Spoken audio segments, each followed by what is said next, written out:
Miami Dolphins at the Tennessee Titans. Tennessee Titans are 3 to 3.5 point home favorites over the Miami Dolphins. A total of 39.5, pretty low in this thing. Of course, the Dolphins come off a Monday Night Football win. Everybody watched them win.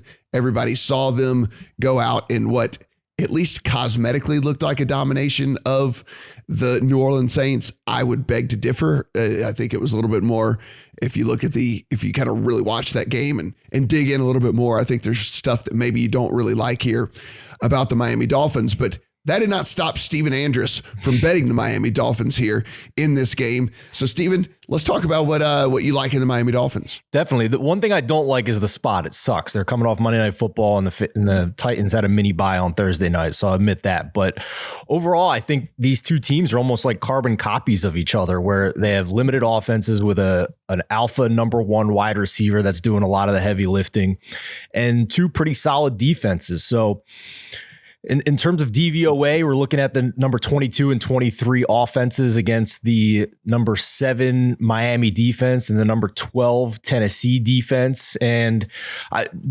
chalk me up as somebody who just isn't automatically crowning the Titans offense as back with A.J. Brown back in the lineup last week. It was really hilarious how much they relied on him in that game against the 49ers.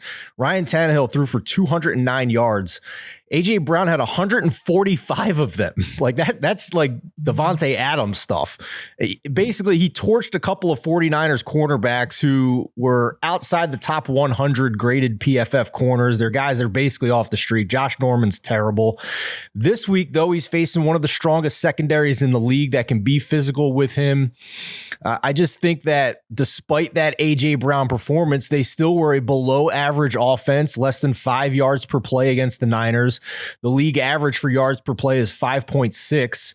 And since beating the Chiefs in week 7, the Titans offense has gone below 5.6 yards per play in 7 of 8 games. They've been 5 yards per play or fewer in 6 of those games. So for perspective, only 5 teams in the league average less than 5 yards per play. The Dolphins are not a very good offense either, but I just think 3.5 is probably too many in this game. And now A.J. Brown popped back up on the injury report with a calf injury. He practiced fine, wasn't on the injury report on Wednesday. He did not practice with a calf injury Thursday. Typically, that's bad news when that happens. So that's something we definitely need to monitor here if you were thinking about backing Tennessee. But overall, low total game, an elite defense, in my opinion, with Miami. 3 in the hook was pretty good for me. Brad, you and I are on the other side of this one. You and I both are on the Titans at 3. Here's the thing.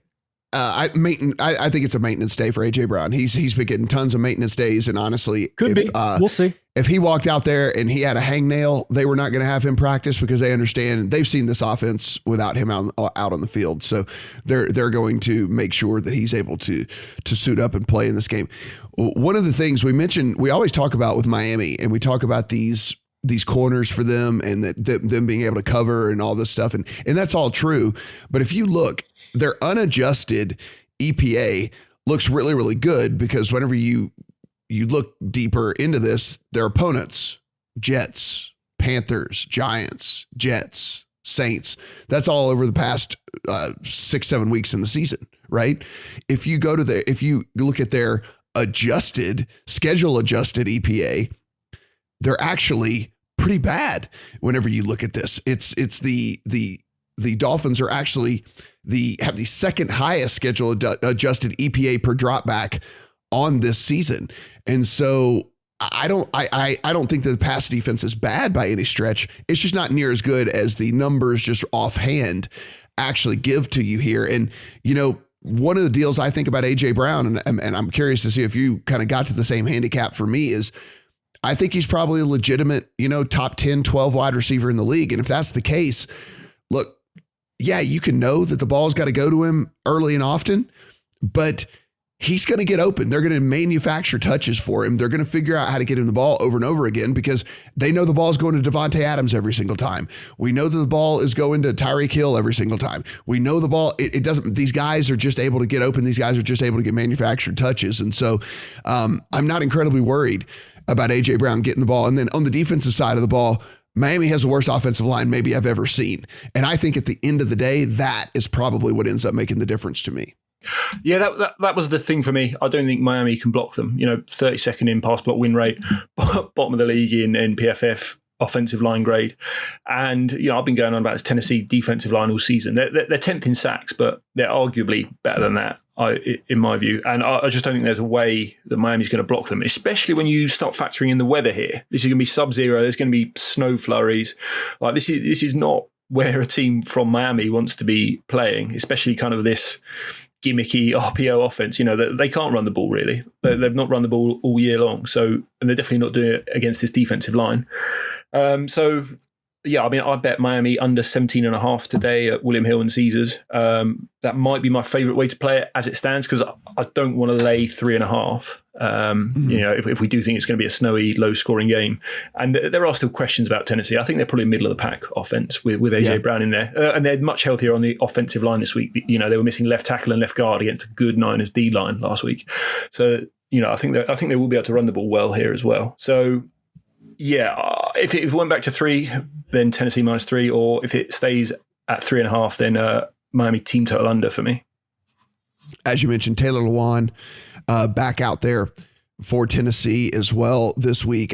And listen, if you look and people have talked about Tua's completion percentage and how high it is, how he leads the league in completion percentage. That's true. But if you've watched this offense play, it is the ultimate definition of a dink and dunk offense. It is dink, dunk, 4-yard pass, 4-yard pass, 4-yard pass, 4-yard pass over and over and over and over again.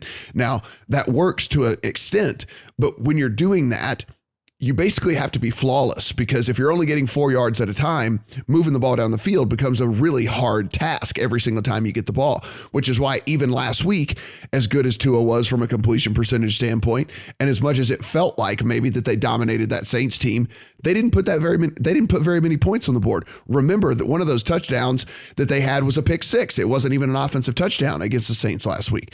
And so it's one of those deals to where when you really kind of break this down, this offense has to operate nearly perfectly in order to move the ball up and down the field, nearly flawlessly to put points on the board, because they don't ever get plays in chunks. They don't get chunk yardage. They don't get big plays. And so I think there's a little bit of a coming back down to earth here this week for Miami. So like I said, I have the 3 in my account.